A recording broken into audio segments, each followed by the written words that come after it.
Hi friends, welcome back to KL01 world of knowledge PSC ക്ലാസ്സുകളിലേക്ക് ഏവർക്കും സ്വാഗതം. Economics എന്ന സബ്ജക്റ്റാണ് നമ്മൾ പഠിച്ചുകൊണ്ടിരിക്കുന്നത്. അപ്പോൾ കഴിഞ്ഞ ദിവസം അവസാനമായി നമ്മൾ നോക്കി നിർത്തിയത് ഇന്ത്യയുടെ ആദ്യ നമ്പറില്ലാത്ത പേയ്മെന്റ് കാർഡ് ഫാം കാർഡ് എന്നുള്ള ഒരു ചോദ്യം നോക്കിയാണ് കഴിഞ്ഞ ദിവസത്തെ ക്ലാസ്സുകൾ നമ്മൾ അവസാനിപ്പിച്ചത്. അടുത്ത അതിന്റെ ബാക്കി ഭാഗങ്ങളിലേക്ക് നമ്മൾ പോകാൻ നമ്മുടെ ക്ലാസ്സിലേക്ക്. വികലമായ മൂലധന നിക്ഷേപങ്ങളിലൂടെ തകർച്ചയുടെ വക്കിലെത്തിയ യെസ് ബാങ്കിനെ പുനരുദ്ധരിപ്പിക്കാനായി RBIയും കേന്ദ്ര സർക്കാരും തീരുമാനിച്ചു.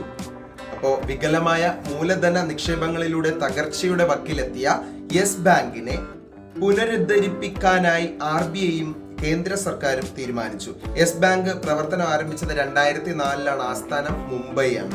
യെസ് ബാങ്കിനെ സംരക്ഷിക്കുവാനുള്ള നടപടികളുടെ ഭാഗമായി ഒരു അക്കൗണ്ടിൽ നിന്നും ഒരു മാസം പിൻവലിക്കാവുന്ന പരമാവധി തുക 50,000 രൂപ. ഓക്കെ, ബാങ്കിംഗ് രംഗത്തെ നൂതന പ്രവണതകൾ എന്താന്ന് നോക്കാം. നെറ്റ് ബാങ്കിങ്ങിലൂടെയും ടെലി ബാങ്കിങ്ങിലൂടെയും എല്ലാവിധ ഇടപാടുകളും നടത്താൻ കഴിയുന്ന രീതിയാണ് ഇലക്ട്രോണിക് ബാങ്കിംഗ്. നെറ്റ് ബാങ്കിങ്ങിലൂടെയും ടെലി ബാങ്കിങ്ങിലൂടെയും എല്ലാവിധ ഇടപാടുകളും നടത്താൻ കഴിയുന്ന രീതിയാണ് ഇലക്ട്രോണിക് ബാങ്കിംഗ്. ബാങ്കിംഗ് ഉപകരണങ്ങളുടെയോ ഉദ്യോഗസ്ഥരുടെയോ സഹായം ആവശ്യമില്ലാതെ ഇടപാടുകൾ നടത്താൻ ബാങ്ക് ഒരുക്കുന്ന സൗകര്യമാണ് ഇലക്ട്രോണിക് ബാങ്കിംഗ്. എല്ലാ ബാങ്കുകളുടെയും ശാഖകൾ ഒരു സെൻട്രൽ സെർവറിന്റെ കീഴിൽ കൊണ്ടുവന്ന് ബാങ്കിംഗ് സേവനങ്ങൾ ഒരു ബാങ്കിൽ നിന്ന് മറ്റൊരു ബാങ്കിലേക്ക് സാധ്യമാകുന്ന തരത്തിൽ ക്രമീകരിച്ചിട്ടുള്ള സൗകര്യമാണ് കോർ ബാങ്കിംഗ്. ഇന്ത്യയിൽ ആദ്യമായി കോർ ബാങ്കിംഗ് നടപ്പിലാക്കിയ ബാങ്ക് SBI മുംബൈ ബ്രാഞ്ചാണ് 2004. ATM, debit card, credit card, net banking, tele banking, mobile banking എന്നിവയെല്ലാം ഒരു കുടക്കീഴിൽ കൊണ്ടുവരുന്നതാണ് കോർ ബാങ്കിംഗ്. വീട്ടിൽ നിന്ന് തന്നെ ലോകത്തെവിടെയും പണം അയക്കാനും ബില്ലുകൾ അടയ്ക്കാനും കഴിയുന്നതാണ് നെറ്റ് ബാങ്കിംഗ്. ബാങ്ക് നൽകുന്ന മറ്റ് സേവനങ്ങൾ എന്തൊക്കെയാണെന്ന് നോക്കിയാലോ. വ്യക്തികൾക്കും സ്ഥാപനങ്ങൾക്കും അവരുടെ വിലപിടിപ്പുള്ള വസ്തുവകകൾ അല്ലെങ്കിൽ സ്വർണം, സ്ഥലത്തിന്റെ ആധാരം മുതലായവ സുരക്ഷിതമായി സൂക്ഷിക്കുന്നതിന് ബാങ്ക് ഒരുക്കുന്ന സംവിധാനമാണ് ലോക്കർ സംവിധാനം അല്ലെങ്കിൽ ലോക്കർ സൗകര്യം. പണം ഒരു സ്ഥലത്ത് നിന്ന് മറ്റൊരു സ്ഥലത്തേക്ക് അയക്കാൻ ബാങ്കുകൾ ഒരുക്കുന്ന സൗകര്യമാണ് ഡിമാൻഡ് ഡ്രാഫ്റ്റ്, DD എന്ന് പറയും.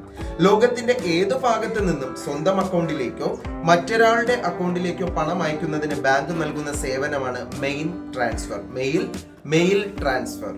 മെയിൽ ട്രാൻസ്ഫറിനേക്കാൾ വേഗത്തിൽ സന്ദേശത്തിലൂടെ പണം അയക്കാൻ ബാങ്ക് ഏർപ്പെടുത്തിയിട്ടുള്ള സംവിധാനമാണ് ടെലിഗ്രാഫിക് ട്രാൻസ്ഫർ. പണം കൈവശം കരുതാതെ കാർഡ് ഉപയോഗിച്ച് പണ ആവശ്യങ്ങൾ നിറവേറ്റാൻ ഉപയോഗിക്കുന്ന കാർഡുകൾ, അത്തരത്തിലുള്ള കാർഡുകൾ പ്ലാസ്റ്റിക് മണി എന്നറിയപ്പെടും. പണം കൈവശം കരുതാതെ കാർഡ് ഉപയോഗിച്ച് പണ ആവശ്യങ്ങൾ നിറവേറ്റാൻ ഉപയോഗിക്കുന്ന കാർഡുകളാണ് പ്ലാസ്റ്റിക് മണി. പണം കയ്യിൽ സൂക്ഷിക്കാതെ സാധനങ്ങൾ വാങ്ങാൻ സഹായിക്കുന്ന പ്ലാസ്റ്റിക് കാർഡാണ് ക്രെഡിറ്റ് കാർഡ്.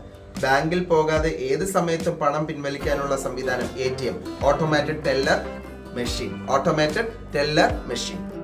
ATM വഴി പണം നിക്ഷേപിക്കുവാനും പിൻവലിക്കുവാനുമായി ബാങ്ക് നൽകുന്ന കാർഡാണ് ATM ഡെബിറ്റ് കാർഡ് എന്ന് പറയുന്നത്. അപ്പോൾ കൂട്ടുകാരെ, തൽക്കാലം ഇത്രയും കാര്യങ്ങളാണ് എനിക്ക് ബാങ്കിനെ പറ്റി നിങ്ങളുമായിട്ട് ഷെയർ ചെയ്യാനുള്ളത്. അടുത്ത ദിവസം നമ്മൾ ATM പിന്നെ സ്റ്റോക്ക് എക്സ്ചേഞ്ച് തുടങ്ങിയ ടോപ്പിക്കുകളാണ് നോക്കുന്നതിനായിട്ട് തയ്യാറെടുത്ത് ഇരിക്കുന്നത്. അപ്പോൾ അടുത്ത ദിവസത്തെ ക്ലാസ്സുകൾ വീണ്ടും കണ്ടുമുട്ടും വരേക്കും signing off KL01 world of knowledge. By.